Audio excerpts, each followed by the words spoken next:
સમાચારમાં વાત હવે અમદાવાદની કરીએ તો ગીતા મંદિર પાસે બ્લાસ્ટ ગેસ સિલિન્ડરમાં બ્લાસ્ટ થતા અફરાતફરીનો માહોલ સર્જાઈ ગયો।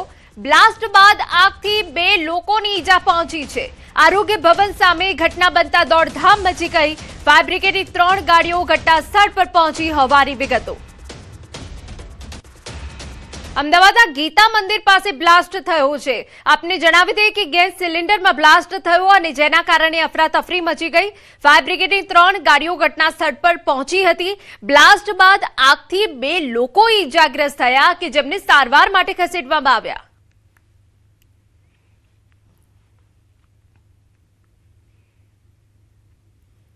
ગુજરાતમાં હજુ વિધિવત ચોમાસાના પ્રવેશના કોઈ સ્પષ્ટ અણસાર જોવા નથી મળી રહ્યા। હાલ દક્ષિણ મહારાષ્ટ્ર વિસ્તારમાં ચોમાસું સ્થિર થયું અને તેની આગળની ગતિ ધીમી પડી। હવામાન વિભાગના અનુમાન મુજબ આગામી 3 થી 4 દિવસ બાદ ચોમાસું ફરી આગળ વધે તેવી શક્યતા છે। જો કે ગુજરાતમાં ચોમાસાનો વરસાદ ક્યારે શરૂ થશે તે અંગે હજુ કોઈ ચોક્કસ તારીખ જાહેર કરવામાં નથી આવી।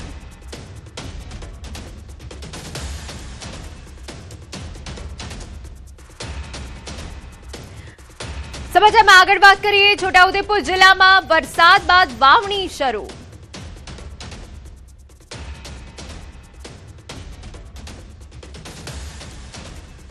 अगले 3-4 दिनों में दक्षिण पश्चिम मानसून का जो स्थिति है आगे बढ़ने का तेलंगाना, ओडिशा, झारखंड और बिहार का कुछ हिस्सों और हिस्सों में बढ़ने का संभावना है और छत्तीसगढ़ में और कुछ हिस्सों में आगे बढ़ने का समय कोई IMD की तरफ से अभी नहीं बोला गया है क्योंकि अभी जो मानसून का स्थिति महाराष्ट्र के ऊपर बने हुए 8 जून से वही स्थिति बनेगी। आज जो बारिश का फोरकास्ट है गुजरात डिवीजन में भारी बरसात के संभावना का पूर्वानुमान दिया गया है। हिसागर, दाहोद, छोटाउदेपुर, पंचमहल, बड़ोदरा और खेदा के लिए दिया गया है। तो 20 से लेकर 25 जून तक इसके हल्का इक्का दुक्का स्थान में हल्का सा मध्यम बरसात का संभावना रहेगी गुजरात रीजन। છોટાઉદેપુર જિલ્લામાં વરસાદ બાદ વાવણી શરૂ। ખેડૂતોએ ખેતરોમાં શરૂ કરી વાવણી। ખેતીલાયક વરસાદ થતા ખેડૂતો ખેતરમાં જોતરાયા। નાલે સહિતના ગામોના ખેડૂતો ખેતી કામમાં જોતરાયા। ડાંગર, મકાઈ, તુવેર સહિતના પાકોનું વાવેતર। સમાચારમાં વાત હવે દાહોદની કરીએ તો જિલ્લાના ગોવિંદ ગુરુ લીંબડી તાલુકામાં દિલ્હી મુંબઈ નેશનલ કોરિડોર નજીક આવેલા 14 ગામોના લોકો વરસાદ વરસતા જ મુશ્કેલીમાં મુકાયા છે। હજુ તો ચોમાસાની વિધિવત શરૂઆત પણ નથી થઈ। પ્રી મોન્સૂન એક્ટિવિટીના ભાગરૂપે જે વરસાદ પડ્યો તેને વસ્તી, મેરાખેડી સહિતના વિસ્તારમાં સમસ્યા સર્જી। ઘર ખેતરોમાં પાણી ભરાઈ જતા જનજીવન પ્રભાવિત થયું। રસ્તાઓ પર પાણી ભરાવાના કારણે ગામ લોકો અને વિદ્યાર્થીઓને અવરજવરમાં ભારે હાલાકીનો સામનો કરવો પડ્યો। ગામ લોકોએ પહેલા આંદોલન કર્યા છતાં કોઈ જ કામગીરી નથી કરાઈ। હાલ તંત્ર દ્વારા કામ ચલાઉ ધોરણે પાણીના નિકાલની કામગીરી હાથ ધરાઈ છે, પરંતુ ગ્રામજનો કાયમી ડ્રેનેજ વ્યવસ્થા અને વરસાદી પાણીના નિકાલ માટે જરૂરી કામગીરીની માંગ કરી રહ્યા છે। અમારે વસ્તી ગામમાં કોરિડોર રોડ ને બાબતે અમારે નુકસાની થાય છે। 3 વર્ષ થઈ ગયા છે। ખાવા પીવા પણ નથી મળતું અને દર વર્ષે ચોમાસું આવશે એટલે મારા ઘર પણ બુડી ગયું છે। મારા કુવા પણ તણાઈ ગયો છે। એટલે રસ્તા માટે બી કોઈ વ્યવસ્થા નથી થતી। આવી મોટી મોટી રસ્તા નીકાળી દીધા પણ એક ગામડાનો ખાલી નાની શેરીનો રસ્તો કાઢવાનો છે એ રસ્તો આજે 4 વર્ષ થઈ ગયા ફિર બી એની એ હાલતમાં છે। એટલે અમે કહેવા માંગીએ કે ભલે મોટા લોકો માટે મોટો રસ્તો કાઢી દીધો પણ અમારા નાના ગરીબ માટે એક નાનું નાળું નાખી અને થોડો રસ્તો આવ જાવ માટે કરી આપે એટલે અમે રજૂઆત કરતા કરતા 4 વર્ષ થઈ ગયા છે। આજ દિન સુધી કઈ કામ થતું નથી। આજની પરિસ્થિતિ હાલની એ છે કે ભાઈ કે જે વસ્તી ગામમાં જે પાણી ભરાયું છે જે કોરિડોર નેશનલ રોડના લીધે જે કે આજથી અગાઉ જે કોરિડોર ઓથોરિટીના જે અધિકારીઓ જોડે અમારા ચર્ચા વિચારણા થઈ, વાતચીત થઈ આજથી 1 મહિના પહેલા કે ભાઈ આ રસ્તો અમે લોકો બનાવવાના છે। આ લોકો અમને એવી રજૂઆત કરી ભાઈ કોરિડોર નેશનલમાં આવતો અમારે અંદરમાં જે મંજૂર કરાયેલો રસ્તો છે તો વસ્તી ગામના લોકોને જવા આવવા માટે અમારે રસ્તો બનાવવાનો છે અને આના નાળાનું બાંધકામ બી અમારે કરવાનું છે। તો અગાઉ અમે 1 મહિના, 1.5 મહિના, 2 મહિનાથી એમને રજૂઆત કરી, આજ સુધી કામગીરી પૂર્ણ કરી નથી। આજે વસ્તી ગામે આપ હમણાં જ્યાં ઉભા છો એ જગ્યા પર આજે બેટમાં વસ્તી ગામ ફેરવાઈ ગયું છે। અમે રાતના 2 વાગ્યાથી લઈને નેશનલ હાઈવે અને તંત્રને ફોન કરીએ છીએ પ્રાંત અધિકારીશ્રીને પણ મેં 2 થી 4 ફોન કર્યા છે, તેમણે પણ મારો ફોન રિસીવ નથી કર્યો. અને એટલે જ કંપનીવાળા એમ કહે છે કે જવાબદારી અમારામાં નથી આવતી, આ નેશનલ હાઈવેમાં આવે છે. નેશનલ હાઈવે વાળાને ફોન કરવામાં આવે તો લોકો કહે છે કે એટલસ કંપનીના કોન્ટ્રાક્ટરની જવાબદારી છે. એટલે બંને પાર્ટી હાથ ઊંચા કરીને અમારા જે આદિવાસીઓ છે એમનો ભોગ લઈ રહી છે. ગયા વર્ષે આ જ જગ્યા પર પહેલા જ વરસાદની અંદર અમારે ગ્રામ જનતા બાળકોને સ્કૂલેથી લાવતા તણાઈ ગયા હતા અને આજે પણ એ જ પરિસ્થિતિનું નિર્માણ થયું છે. આજે રસ્તા તૂટી જવાને કારણે, પાણી ભરાઈ જવાના કારણે અમારા જે બાળકો છે સ્કૂલે જઈ શકતા નથી. બિલકુલ કહી શકાય કે જે વરસાદી પાણીના કારણે જે નુકસાન થયું છે તેને લઈને તલાટી કમ મંત્રી બી અહીંયા આવ્યા છે. તલાટી જોડે વાત કરીશું. શું કહેશો નીલમબેન, અત્યારે કઈ પ્રકારની છે પરિસ્થિતિ છે, કેમ આપ આવ્યા છો?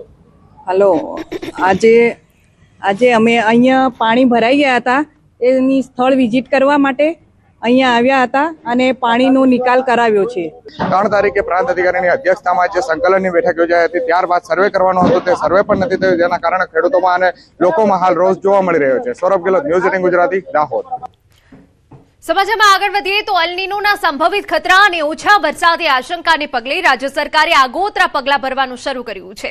મુખ્યમંત્રી દ્વારા ઉત્તર ગુજરાત અને સૌરાષ્ટ્રના 300 તળાવો ભરવા સૂચના પણ આપવામાં આવી છે, જેના માટે પાઇપલાઇન દ્વારા પાણી પહોંચાડવાની મર્યાદા 3 કિલોમીટરથી વધારી 7 કિલોમીટર કરાઈ. આ ઉપરાંત પશુઓ માટે પૂરતો ઘાસચારો ઉપલબ્ધ કરાવવા માટે પણ તંત્રને જરૂરી આદેશો આપી દેવામાં આવ્યા.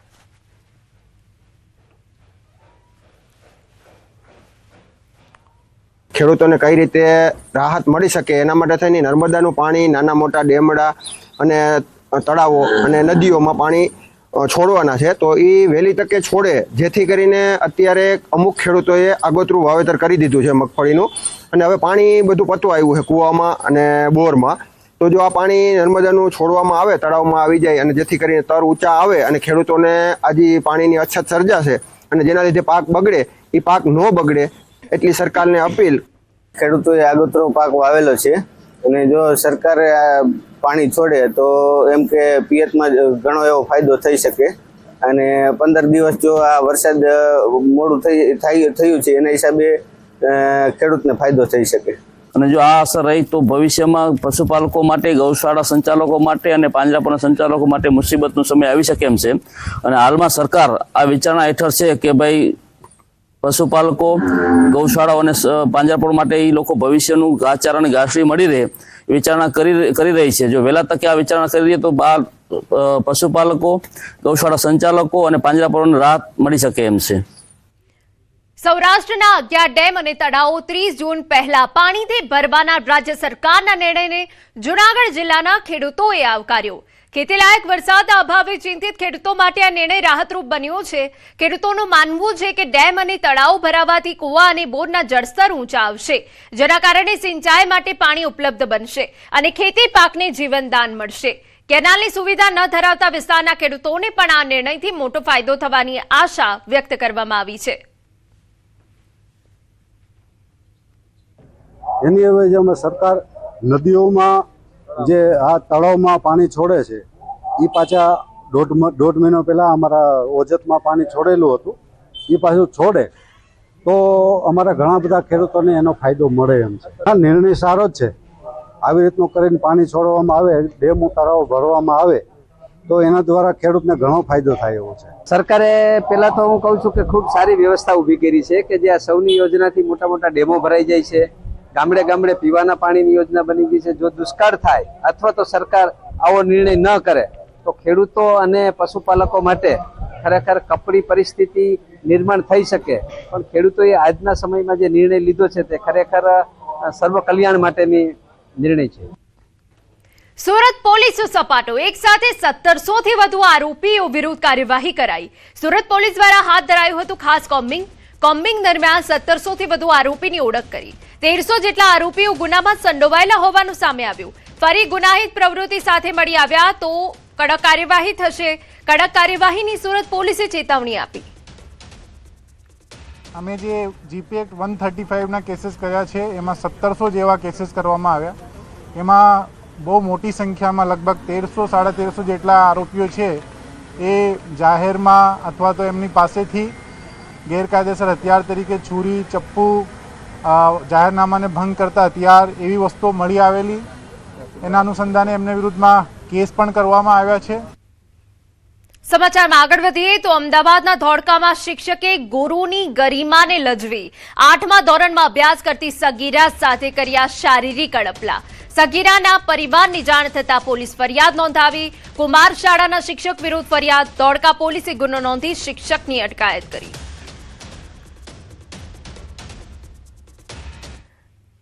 અરવલ્લીમાં જમીન કૌભાંડ આક્ષેપોને લઈ ખેડૂતોએ મોરચો ખોલ્યો. કિસાન સભાએ ભૂમાફિયાઓ ભ્રષ્ટ અધિકારીઓની મિલીભગતથી ગરીબ ખેડૂતોની જમીનો પર ખોટા દસ્તાવેજના આધારે પડાવાઈ હોવાનો ગંભીર આરોપ લગાવ્યો. શિણોલ સહિત અનેક ગામોની જમીન વ્યવહારોની તટસ્થ તપાસ અને જવાબદારો સામે કાર્યવાહીની માંગ સાથે કલેક્ટરને આવેદનપત્ર પાઠવવામાં આવ્યું. સાથે કાર્યવાહી નહીં થાય તો જિલ્લા વ્યાપી આંદોલનની ચીમકી ઉચ્ચારાઈ છે. જમીન 2010માં જે દસ્તાવેજ થયો તેમાં સંયુક્ત સર્વે નંબર હતો, 9 ખાતેદાર હતા, 3 બેંકોના બોજા હતા અને વિભાજન વગરની જમીન વહેંચણી વગરની હતી સંયુક્ત ખાતેદારમાં, તો પણ દસ્તાવેજ કરી લેવામાં આવે છે. ખોટા દસ્તાવેજો થઈ ગયા છે અને આખા ગુજરાતની અંદર ગરીબ ખેડૂતોની જમીન પડાવી લેવાના મોટા મોટા કાવતરા થાય છે. એના અનુસંધાને આજે અમે અહીં અરવલ્લી જિલ્લાના જે સિણોલ ગામના ખેડૂતો છે એમની જે જમીન હતી એ જમીનના ખોટા સોગંદનામા ખોટા દસ્તાવેજ કરીને એ જમીન પડાવી લેવામાં આવી છે. એ દસ્તાવેજ 10 વર્ષ પહેલા થયો હતો. સમાચાર સુરતમાંથી. નાસીનગર ડિમોલિશન વિવાદ મુદ્દે ધારાસભ્ય અરવિંદ રાણાનું નિવેદન સામે આવ્યું. નાસીનગર ડિમોલિશન અને તપાસ કમિટીના રિપોર્ટ અંગે કોઈ ટિપ્પણી કરવાનો ઇનકાર કર્યો. તેમણે નાસીનગરનો સમગ્ર મામલો હાઈકોર્ટમાં હોવાનું જણાવ્યું. આ જ્યુડિશિયલ મેટર હોવાથી કોઈ ટિપ્પણી કરવી યોગ્ય નથી તેમ જણાવ્યું. સમગ્ર મામલે હાઈકોર્ટનો નિર્ણય આખરી અને સર્વોપરી રહેશે તેમજ કાયદાકીય જોગવાઈઓ મુજબ દરેક પક્ષને ન્યાય મળશે તેવી આશા વ્યક્ત કરી. નાસિરનગરની બાબત માટે આજની કોઈ મિટિંગ રાખવામાં આવી નથી. બીજી વસ્તુ એ છે કે મને લાગે છે ત્યાં સુધી, મને ખબર છે ત્યાં સુધી એ હાઈકોર્ટ મેટર છે અને હાઈકોર્ટ મેટર હોય તો એ સંજોગોની અંદર જ્યુડિશિયલ જ્યારે આ બાબત હોય ત્યારે મને લાગે છે કે આની કોઈ ચર્ચા કરવાનો અત્યારે કોઈ અર્થ નથી. કમિટીની વાત હોય તો એ કમિટી પણ આપણે હાઈકોર્ટને બંધાયેલી છે, એટલે જે કંઈક હાઈકોર્ટ ડિસિઝન આપશે એ બધાએ માન્ય રાખે. અને મહત્વના સમાચાર. નીટ પરીક્ષા મામલે કોંગ્રેસ દ્વારા રાજ્યભરમાં છાત્ર ગુંજ કાર્યક્રમ યોજવામાં આવશે. આ કાર્યક્રમ દ્વારા પરીક્ષાર્થીઓ અને તેમના વાલીઓ સુધી પહોંચી તેમના પ્રશ્નો સાંભળવાનું આયોજન કરવામાં આવ્યું છે. જે અંતર્ગત આગામી 22 અને 23 જૂનના રોજ તમામ જિલ્લાઓમાં પ્રેસ કોન્ફરન્સ કરવામાં આવશે. તેમાં 22 જૂને રામધૂન બોલાવી અનોખો વિરોધ પ્રદર્શન કરવામાં આવશે. અને જે યુવાનોના સ્વપ્ન છે એ મુજબની વ્યવસ્થા ઊભી થાય, એ મુજબની સરકારી વ્યવસ્થાઓમાં ફેરફાર થાય એવા ઉદ્દેશ સાથે છાત્ર ગુંજ કાર્યક્રમ ગુજરાતમાં યોજવામાં આવશે. અને એના માધ્યમથી ગુજરાત અને દેશની જે શિક્ષણ વ્યવસ્થામાં ભ્રષ્ટાચારો થાય છે, જે કૌભાંડ છે, જે પરીક્ષા વ્યવસ્થાઓમાં કૌભાંડ છે, એને પણ ખુલ્લા પાડીશું ને એને રોકવાનું કામ થશે. સમાચાર પાલનપુરમાંથી. આશા વર્કર બહેનોએ પોતાની પડતર માંગણીઓને લઈ સરકાર સામે મોરચો માંડ્યો. છેલ્લા 4 મહિનાથી ઇન્સેન્ટિવ ન મળતા રોષે ભરાયેલી આશા વર્કર બહેનોએ પાલનપુર કલેક્ટર કચેરી ખાતે વિરોધ પ્રદર્શન કર્યું. ફક્ત 100 રૂપિયામાં સવારે 7 થી સાંજે 5 વાગ્યા સુધી કામ કરાવી રહ્યા છે. શું આ રીતે મહિલા સશક્તિકરણ શક્ય છે ખરું? હડતાલ કરીશું. બીજું કે આ બહેનોને 4 મહિનાથી વેતન ચૂકવાયા નથી, ત્યારે આ બહેનોની હાલત ખૂબ જ દયનીય બની છે. તો સરકારશ્રીને અમારી સ્પષ્ટ વિનંતી છે, જે ઓનલાઈન કામગીરી કરાવી હોય તો અમને મોબાઈલ આપે, ફિક્સ અમારું જે 250 રૂપિયા વેતન છે એ વધારીને અમને 300 થી 400 રૂપિયા વેતન કરવું જોઈએ તો અમને પોસાય. છોટાઉદેપુરના નસવાડીના ભાખા ગામમાં ક્વોરી મુદ્દે વિવાદ. ગામના ડુંગર વિસ્તારમાં વધુ 3 ક્વોરી માટે બ્લોક ફાળવવાતા ખેડૂતો અને ગ્રામજનોમાં રોષ જોવા મળ્યો. સ્થાનિકોના આક્ષેપ છે કે અગાઉની ક્વોરીમાં બ્લાસ્ટિંગના કારણે ધૂળ અને પથ્થરો ઉડતા ખેતરોને નુકસાન થઈ રહ્યું છે, તેમજ પાણીના સ્તર પણ તેની અસર પડી રહી છે. જોકે ક્વોરી માલિકો સ્થાનિકોના આક્ષેપોને પાયાવિહોણા ગણાવી રહ્યા છે. રોષે ભરાયેલા લોકોએ ક્વોરીએ પહોંચ્યા હતા, જ્યાં ક્વોરી માલિક સાથે તેમની રકઝક થઈ. બીજી તરફ પર્યાવરણ લોક સુનાવણી માટે પહોંચેલા અધિકારીઓ સમક્ષ ગ્રામજનોએ ક્વોરીનો આક્રોશ સાથે રજૂઆત કરી. તે દરમિયાન ગ્રામજનો અને અગાઉના સરપંચ વચ્ચે ઉગ્ર બોલાચાલી થતા પોલીસે દોડી આવવું પડ્યું. સમાચાર અરવલ્લીમાંથી. માલપુર એપીએમસી ચેરમેનની ચૂંટણી. માલપુર એપીએમસીના ચેરમેન પદે ફરી નિશ્ચલ પટેલની વરણી થઈ. માલપુર એપીએમસીમાં નિશ્ચલ પટેલ બિનહરીફ ચૂંટાયા છે. બીજી ટર્મ માટે એકમાત્ર ઉમેદવારી ફોર્મ આવતા પસંદગી વેપારીઓ, સભ્યો અને આગેવાનોએ અભિનંદન પાઠવ્યા. એકમાત્ર ઉમેદવાર તરીકે પટેલ નિચલકુમાર જસુભાઈએ ઉમેદવારી નોંધાવી હતી. જ્યારે અન્ય કોઈ ડિરેક્ટરોએ ઉમેદવારી ના નોંધાવતા પટેલ નિચલકુમાર જસુભાઈને એપીએમસી માલપુરના બીજા ટર્મના સભાપતિ તરીકે બિનહરીફ વિજેતા ઘોષિત કરવામાં આવેલા છે. સમાચારમાં વાત હવે જામનગરની કરીએ તો શ્વાન પર ક્રૂરતાની ચોંકાવનારી ઘટના. કામદાર કોલોનીમાં શખ્સે લાકડી વડે શ્વાનને માર માર્યો. સમગ્ર ઘટના સીસીટીવીમાં કેદ થઈ. શ્વાન પર થયેલા હુમલાને લઈ જીવદયા પ્રેમીઓમાં રોષ જોવા મળ્યો. પોલીસે આવેદનપત્ર પાઠવી કડક કાર્યવાહીની માંગ કરી.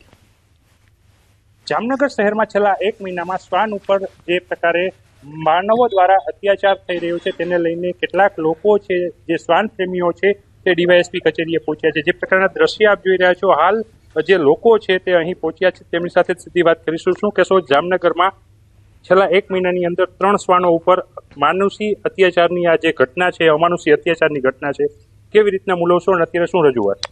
અત્યારે સરકારની એ અપીલ છે અમારી કે આ જે કૃત્ય બન્યું છે, 2 શખ્સો આવીને બિચારા અબોલજીવ ઉપર ડાયરેક્ટ હુમલો કર્યો છે, પણ શું નડે છે એમને? અને વિડીયો તમે જુઓ કે વિડીયોમાં બિચારો શ્વાન સૂતો છે, આંધળો છે, અને એની પર પછી એટલું માર્યું કે લોહી લોહાણ થઈ ગયો. 4 કલાક સુધી વિના વાકે કે કોઈ બટકું ભર્યું કે કોઈને હેરાન કર્યું. એક સૂતું છે ને તમે એક્ટિવા આવીને લઈને આવી મારી જાઓ છો, એટલે આપણે રોવાડા ઉભા થઈ જાય કે શ્વાન બધા સેફ નથી, માણસો કે માણસોના છોકરા કેવી રીતે સેફ થાય? અમારી સરકારને એ જ અપીલ છે કે જો અબોલ જીવો છે એ તો બોલી નથી શકતા, એના સાથે કાંઈ પણ થાય એ કોઈને કહેવા પણ નહીં જઈ શકે, ના એની કોઈ એવી અદાલત છે કે જ્યાં એ રજૂઆત કરી શકે. એટલે માણસોને જેની માણસાઈ છે એને ભાન કરાવવી પડશે. એના માટે એ જ માંગણી છે કે એ જે ક્રૂરતાથી જે મારે છે એને હાથ જોડીને પબ્લિકલી બધાની સામે એને હાથ જોડવા જોઈએ, અને એને ભગવાન તો એને પરચો મળશે જ. સમાચારમાં આગળ વધીએ તો રાજ્યસભાની ચૂંટણી અંગે કેન્દ્રીય વન અને પર્યાવરણ મંત્રી ભૂપેન્દ્ર યાદવે કોંગ્રેસ પર આકરા પ્રહારો કર્યા. તેમણે જણાવ્યું કે કોંગ્રેસે પોતે જ પોતાને ખત્મ કરી છે અને પક્ષ દિશાવિહીન બની ગયું છે. તેમણે કહ્યું કે એનડીએએ 25 વર્ષ પૂર્ણ કર્યા છે, જ્યારે યુપીએ સ્થિતિ સૌ જાણે છે. કોંગ્રેસના ગઠબંધન ઉપર સવાલ ઉઠાવતા તેમણે કહ્યું કે નવા ગઠબંધનને પણ સફળતા નહીં મળે. कांग्रेस तो अपने कारण, कांग्रेस के कारण से कांग्रेस खत्म हो रही है ना. देश की जनता ये जानती है, नकारात्मक राजनीति देश में कभी नहीं चलती है. आप जब राजनीति में नकारात्मकता करेंगे तो लोग भी ये पहचानते हैं. अब इनका तो हाल ये है, अभी आपने देखा होगा कि एनडीए की मीटिंग हुई.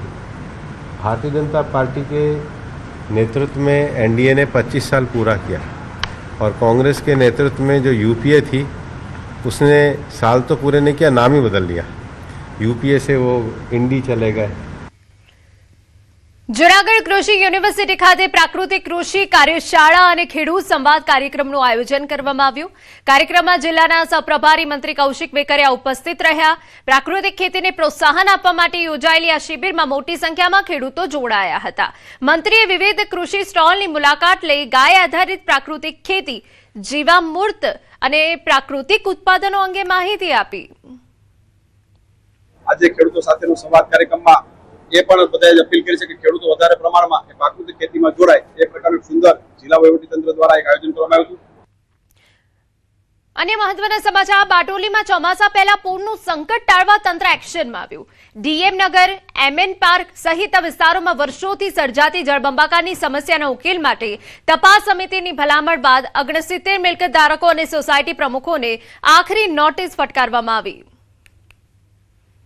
રચના બાદ જે સ્થળ તપાસ કરવામાં આવી અને સમિતિના રિપોર્ટ બાદ રિપોર્ટના આધારિત ડ્રેનેજ વિભાગ અને નગરપાલિકાની સંયુક્ત ટીમ દ્વારા આગળની કાર્યવાહી હાથ ધરવામાં આવેલી છે. અને આ કાર્યવાહી અંતર્ગત 69 જેટલી મિલકત ધારકોને નોટિસો ઇસ્યુ કરવામાં આવી, જે અંતર્ગત તેમની પાસેથી પુરાવા રજૂ કરશે.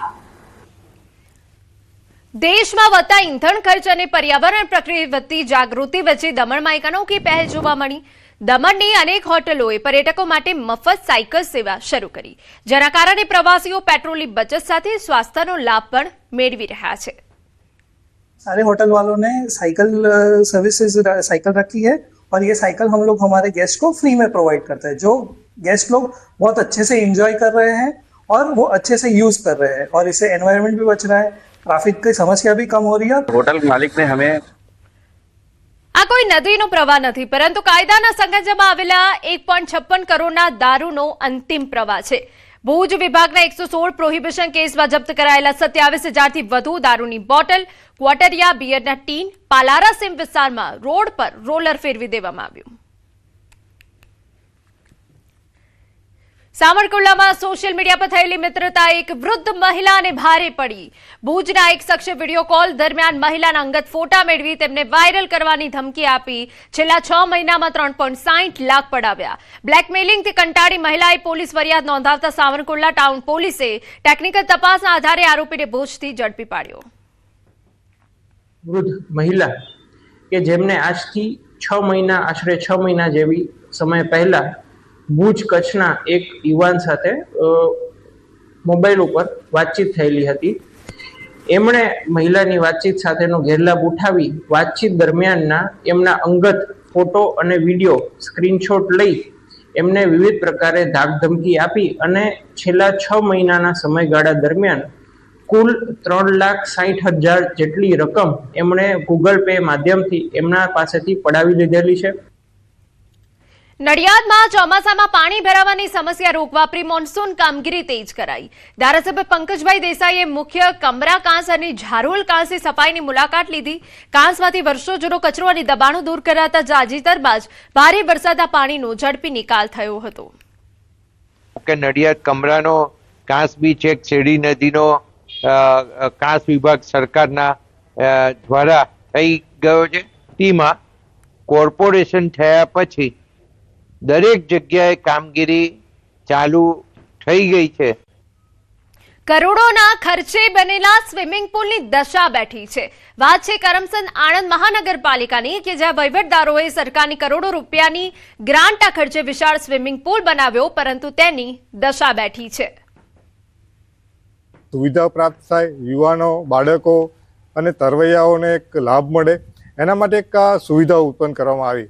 પણ આ નગરપાલિકા દ્વારા જે પણ આ સુવિધા ઉત્પન્ન કરવામાં આવી એના જે સુવિધા કરતા દુવિધા વધારે જણાય છે.